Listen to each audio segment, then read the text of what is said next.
amadas, neste domingo de ressurreição, domingo, dia do Senhor, domingo que celebramos a vida e a nova vida em Cristo. Amém?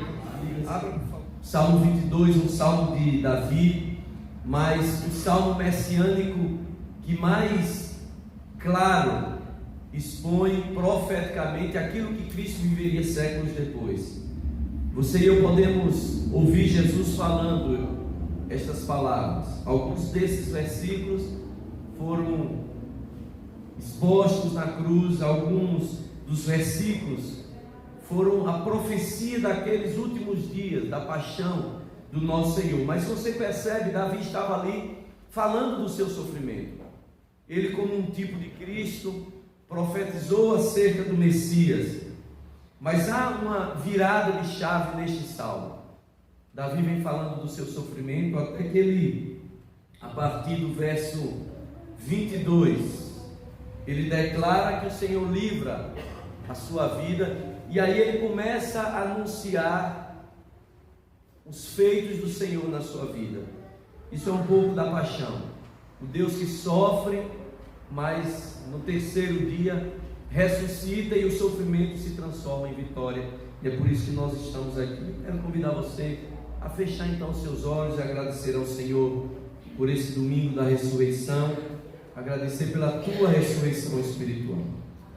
Ó Deus, nós nos colocamos diante do Senhor, gratos pela tua bondade, gratos porque em nós se manifestou este tão profundo escrito, tão profundo mistério, o mistério da ressurreição.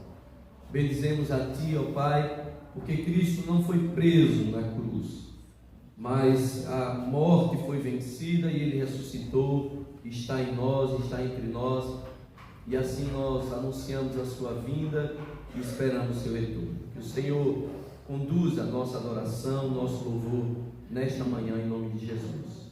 Amém. Meus irmãos, nós celebramos com a Páscoa, celebramos uma festa, como faziam os judeus, uma festa que é comunitária. Nós vamos estender a nossa comemoração logo depois da nossa reflexão, com o café da manhã, para nós comungarmos.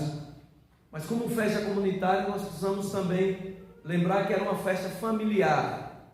Por isso eu quero convidar você a juntar aí com a sua família, ter um tempo de oração.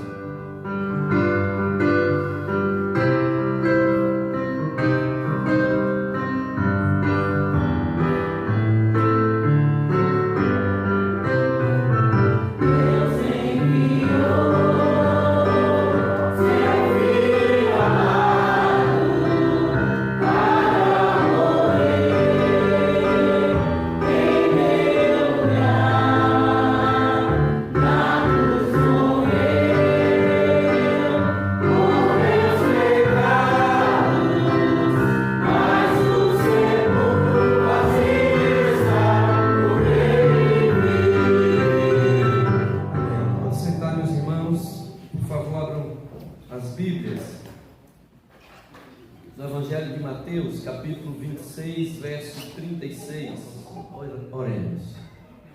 Agradecemos ao Deus pela leitura da Tua Santa Palavra e pedimos que em Cristo Jesus o Senhor ilumine o nosso entendimento. Amém. Essas palavras de Cristo são palavras bastante conhecidas e profundamente ricas, mas palavras que preparavam o Espírito de Cristo para a hora final, para de fato o auge, o ápice do cumprimento da sua missão. Alguém já disse que quem não sabe onde quer chegar, não chega a lugar nenhum. Jesus sabia onde queria chegar e Ele chegou onde queria chegar. Ele queria chegar à cruz, Ele queria chegar ao sofrimento, Ele queria chegar à dor, Ele queria chegar ao mais profundo da humanidade, a qual Ele veio experimentar. Você consegue imaginar um Deus que sofre, um Deus que se angustia, um Deus que se entristece, um Deus que transpira sangue, tamanha angústia da sua alma, um Deus que conhece o mais profundo da humanidade? Todas as experiências que você e eu buscamos nos desviar e que arrepiamos só de pensar em vivê-las, Jesus viveu porque Ele buscou. Esta foi a sua missão. Ele veio anunciando o reino, Ele veio fazendo milagres como sinais messiânicos, mas o alvo final da sua missão era a cruz, a morte. E porque Ele sabia qual era a sua missão, Ele não perdeu tempo algum. Não perdeu tempo algum. E mesmo no mais profundo do seu sofrimento, mesmo na cruz, Ele usou aquele momento do qual nós fugiríamos, como o seu último púlpito, como o seu último palco para reforçar a mensagem do reino. Todo aquele sofrimento, pregos, lanças, chicotes, tudo aquilo fazia parte do seu plano. E ali ele experimenta o mais profundo da dor que ele poderia viver. E não foi o mais profundo da dor, não foi o prego, não foi o chicote, não foi a vara, não foi o vinagre, foi o meu peso e o seu peso, a minha dívida e a sua dívida, os nossos pecados. A teologia diz que Jesus ali experimenta tudo que a morte trouxe ao homem. Ele experimenta a morte física, mas de certa forma ele também experimenta uma morte espiritual, quando ele clama: Eli, Eli, lama sabachthani, Deus meu, por que me desamparaste? Porque o conceito de morte espiritual é afastamento de Deus. E naquele momento em que os nossos pecados pesaram sobre os seus ombros, o Pai, que é profundamente santo, não podendo contemplar o pecado, como que se afasta um pouco da cruz, e ele sente o abandono do Pai. Imagine que o Pai, o Filho e o Espírito Santo, desde que se possa conceber a divindade, estão juntos, mas ali ele sente um afastamento. É a primeira vez e a única vez em que o Pai e o Filho se afastam. Deus meu, por que me desamparaste? Ele sente o afastamento, mas ele faz, mesmo assim, naquele momento de dor, o palco para ensinar a todos e ensinar a nós qual era a essência da nova vida, qual era a essência do seu reino, qual era a essência do Evangelho. E eu gostaria de lembrar aqui quais foram as 7 palavras que formam o core, o cerne da mensagem cristã. Primeiro, Jesus ensina para nós o perdão. Ele diz lá em Lucas 23, 34: Pai, perdoa-lhes, porque não sabem o que fazem. Diante da grande injustiça que os homens impuseram sobre ele, fazendo um inocente morrer pelos culpados, clamando a libertação de um condenado e a prisão de um justo, tendo sido alvo de tamanha injustiça, ele clama e pede perdão perdão dos seus assassinos. Meus irmãos, o perdão é o que há de mais essencial no Evangelho. A cruz, os pregos, prenderam o corpo de Cristo, mas não prenderam o seu espírito. A cruz e os pregos prenderam aquele corpo de sofrimento, mas não prendeu a dignidade do Senhor. A cruz prendeu aquilo que era material, mas as emoções de Cristo continuavam libertas, porque o seu espírito não pode ser cativo. E a mensagem do perdão é isso para mim e para você.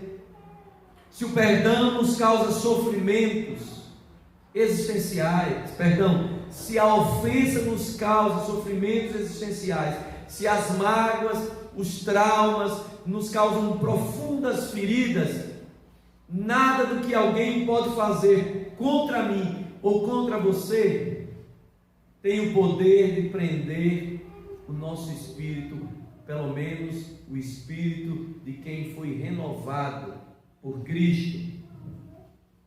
A cruz impôs muita dor no Senhor, mas não disse a Jesus como ele deveria agir. Quando você decide perdoar quem te ofendeu, você está libertando a sua vida de ser subordinada a quem não tem compromisso com você. Você está libertando a sua vida de ser subordinada a quem te fez o mal. Porque quando nós negamos o perdão, nós entregamos o nosso governo, o governo da nossa vida, a quem fez o mal. É o ressentimento. Quando nós agimos por ele, na verdade nós estamos agindo pelo que o outro fez e não por nós mesmos. Perdoar é tomar o governo das suas emoções nas suas mãos e não permitir que aquele outro que não tem nenhum compromisso com você, que te fez mal, dite como você tem que ser. Jesus não permitiu que os seus acusadores aprisionassem as suas emoções. Não permitiu que os seus acusadores dissessem a ele como ele deveria agir. O corpo estava preso, mas o seu coração estava liberto. O perdão é a alforria da alma. O perdão é a alforria da alma. Na cruz nós ouvimos o Senhor falar de perdão, mas na cruz nós ouvimos também o Senhor falar de esperança. Em Lucas 23, 43, o Senhor diz: em verdade te digo que hoje estarás comigo no paraíso. As trevas começavam a ofuscar o olho, os olhos daquele ladrão, que a gente nunca sabe se ele era um bom ladrão ou era um mau ladrão. Se ele fosse um mau ladrão, ele seria mau até o fim.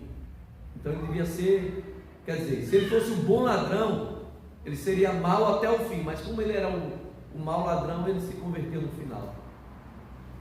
Deu para entender a dúvida aqui? Não sei se ele era bom ou era mau. Eu sei que ele, depois de escarnecer o Senhor e ver algo diferente do Senhor, ele se arrepende e diz para o seu companheiro: nós estamos pagando de forma justa, mas esse é um inocente. Senhor, quando entrares no paraíso, lembra-te de mim. O Senhor diz: em verdade te digo que hoje estarás comigo no paraíso. E quando as trevas começavam a chegar nos olhos daquele homem, quando o fôlego começava a faltar, quando a vida estava por um fio, o Senhor falou de esperança. Falou de esperança. A luz está apagando para você aqui agora, mas eu garanto que você entrará numa vida diferente e viverá a melhor vida que você já viveu até aqui. A vida após a morte. Na hora derradeira da morte de Jesus, Jesus anuncia salvação àquele moribundo. Esperança. Quando tudo parecia perdido, o Senhor disse: hoje estarás comigo no paraíso. A mensagem do Evangelho é para mim e para você esperança. Não tem nada que a gente apresente para o Senhor que diga: Senhor, está perdido. Pode estar perdido para mim e para você, pode não ter solução para mim e para você, mas se nós entregarmos nas mãos do Senhor, haverá sempre esperança de que algo novo vai surgir. O Senhor vai trazer no apagar das luzes algo que vai reacender a chama viva no teu coração, que é a esperança. E assim foi, e assim é o Evangelho. Para aqueles que estão se perdendo, quando o Evangelho chega, ele anuncia: há uma nova vida, há um novo estilo de viver, há esperança. Não deixe o mundo, não deixe o pecado, não deixe a morte dizer para você como você é. Há esperança, porque nem a morte pode frustrar os planos do Senhor. E o Senhor prossegue naquele púlpito, naquele sermão que foi a cruz. Ele fala de cuidado. Em João 19, 26, 27, ele diz assim, diz o texto sagrado: vendo Jesus sua mãe e junto dela João, disse: mulher, eis aí teu filho. Depois disse a João: eis aí a tua mãe. Meus queridos irmãos, é quase certo que Jesus foi praticamente criado só por Maria. Muito certamente José morre logo cedo, porque nós não vemos mais nenhuma referência a José nos escritos, a não ser naquele período em que Jesus era criança, até os 12 anos. E depois nós vemos que Maria acompanhou Jesus no ministério. E na morte, aquele que cuidou tanto dos seus seguidores, não deixaria de fazer o mesmo. Jesus estava indo, mas ainda ali no final, ele não deixa os seus desamparados. Ele estabelece um parâmetro de cuidado. Ele estabelece como deveria ser a cidadania no reino do céu. No reino do céu, os cidadãos desse reino deveriam cuidar uns dos outros. E ele, como filho mais velho, ou provavelmente como filho único, é uma questão difícil.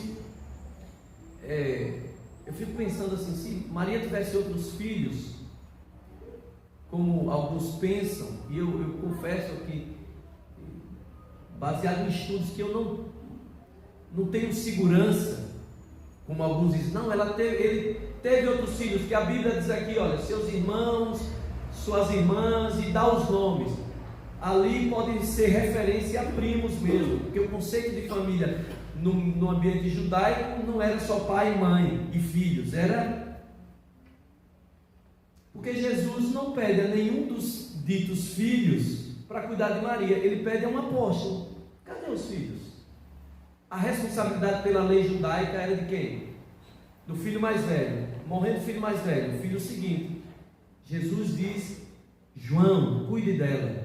E a gente sabe pela história que João cuidou e Maria morou com João até o final, provavelmente em Éfeso. Jesus cuidou de muita gente, e no final ele não deixaria sua mãe desamparada, porque ele, como filho, era a missão dele cuidar de uma mãe viúva. A lei dizia isso. Quem cuidaria de Maria agora, se não tinha mais por ela? Ele diz: João, que era o apóstolo mais jovem e foi o último a morrer, cuide dela. O Senhor ensina cuidado até mesmo quando ele precisava de cuidados. E aí nós entendemos que essa é uma das grandes lições do Evangelho, o cuidado mútuo entre os santos. Nós precisamos viver o Evangelho. Nós que passamos da morte para a vida, não podemos prescindir disso. É urgente, é necessário, e é a missão de cada um cuidarmos uns dos outros, não deixarmos ninguém amparado, porque quando cuidamos uns dos outros, nós anunciamos o Evangelho do Reino. Jesus fala isso, porque tive fome e me deste de comer, tive sede e me deste de beber, estava nu e me vestiste, estava preso e foste me visitar. E perguntaram: mas quando fizemos isso para o Senhor? Quando vocês fizeram para um desses meus pequeninos. Portanto, tomai posse do reino que vos está preparado, porque assim vocês viveram o Evangelho. Cuidado, nessa geração em que somos mais de 8 bilhões de pessoas, mas mais do que nunca as pessoas morrem por falta de cuidado, morrem sozinhas nesse mundo. O Evangelho precisa ser a religião do cuidado. E Jesus fala de cuidado. Ele não desamparou enquanto estava vivo, e na cruz ele continuou cuidando dos seus. Mas no púlpito da cruz havia também palavras de súplica. Jesus diz lá em Mateus 27, 46: clamou Jesus em alta voz, dizendo: Deus meu, por que me desamparaste? Ali naquele momento Jesus expôs o mais profundo da dor que um homem pode sentir, que não é a dor física, não é a dor emocional, é a dor espiritual. É a dor do homem que vive longe de Deus. Ali Jesus suplicou, porque ele sentiu como se o Pai se afastasse dele, porque o Pai não podia contemplar o pecado. E a súplica nos lembra que nós temos um Pai no céu, mas nos lembra que o fato de termos um Deus no céu não nos torna imunes à dor, não nos torna super crentes, e não nos pode tornar insensíveis à dor alheia. Nós só suplicamos porque nós sofremos, e nós só sofremos porque somos seres humanos. A grande missão de Cristo foi ser humano, e tem muito cristão querendo ser Deus, achando que pode ser Deus. Não. A nossa fé tem que ser vivida na mais profunda e plena humanidade. Mas ainda que a nossa humanidade nos lembre que nós não estamos livres da dor, nós precisamos acreditar que mesmo na dor temos um Pai que vai se compadecer de nós, que vai passar a dor conosco, e um Pai a quem nós devemos suplicar. Súplica é prática cristã. Não é aquela oraçãozinha que a gente faz protocolar de todos os domingos. É súplica. Só quem sente onde dói sabe o que é súplica. Nós precisamos fazer da súplica uma prática nas nossas vidas. Mas na cruz havia também a palavra de humanidade. João 19, 28 diz assim: vendo Jesus que tudo estava consumado, para cumprir a Escritura, disse: tenho sede. E eu já refleti aqui com os irmãos, como você imagina um Deus que morre, um Deus que sofre, um Deus que tem sede, quando Ele mesmo disse que era fonte de água viva. Mas Ele precisou viver toda a humanidade para se identificar conosco. O autor da carta aos Hebreus diz que em tudo ele foi igual a nós, com exceção do pecado. Porque Isaías havia profetizado que ele seria o Emanuel, o Deus conosco, mas para estar conosco precisa ser como um de nós. E ele foi. Quando ele diz tenho sede, ele está dizendo assim: eu sou humano, eu sei o que é a humanidade. E ele se submete à humanidade por amor a mim e a você, para que nós sejamos e vivamos, a despeito das limitações humanas, toda a plenitude da nossa humanidade. Viver a nossa humanidade em todos os sentidos significa viver as alegrias da humanidade, os prazeres da humanidade, as lutas da humanidade, mas viver essa humanidade na certeza de que um dia essa humanidade vai ser redimida. E é isso que a Bíblia diz, que toda a criação geme esperando a redenção. Na cruz havia humanidade, mas na cruz havia também redenção. João 19:30 diz: Jesus tomou o vinagre e disse: está consumado. Jesus teve sede, e o que foi que os soldados deram para ele? Vinagre, vinho azedo. É o sentido de vinagre, né? Vinho acre, vinho azedo. Ele teve sede, e aqueles homens que mostraram o mais profundo da carnalidade humana, que é a zombaria, é zombar de quem já está caído, é escarnecer de quem é inocente e não tem nenhuma defesa. O brasileiro sabe muito bem o que é isso, né? Porque a todo instante nós somos escarnecidos aí, sobretudo pela justiça. Nos últimos anos isso fica muito claro. Como as autoridades escarnecem de nós, cospem na nossa cara, zombam das nossas limitações. O brasileiro sabe bem o que é ser escarnecido. Todo instante você olha para quem deveria cuidar de você e eles escarnecem de nós cinicamente, com um sorriso largo nos lábios, sem nenhum peso de consciência. Jesus experimentou isso. Tenho sede. Os homens, depois de terem batido nele, com os olhos vendados, mandado que ele adivinhasse quem era que estava batendo, depois de terem cuspido em alguém que estava com as mãos amarradas, tendo sede, eles zombam de Jesus dando vinagre. Ali ele conhece o mais profundo do escárnio, da zombaria. Ali o Senhor da glória, o dono de todas as coisas, não pôde ter o mínimo da sua satisfação, da sua necessidade satisfeita. Ele só queria água, e deram vinagre. E a gente lembra que ele assumiu essa condição de miséria para que você e eu estivéssemos livres da miséria hoje. Isso se chama redenção. Na dor do Deus homem, o homem estava livre da sua dor, porque é isso que Isaías diz, que ele veio para tomar sobre si todas as nossas dores. Na dor do Deus homem, nós, seres humanos, tivemos a nossa dívida paga. Na cruz havia redenção. E por fim, na cruz havia também entrega. Lucas 23:46 diz que Jesus falou: Pai, nas tuas mãos entrego o meu espírito. E ele morreu. A vida de Jesus foi toda uma vida de entrega.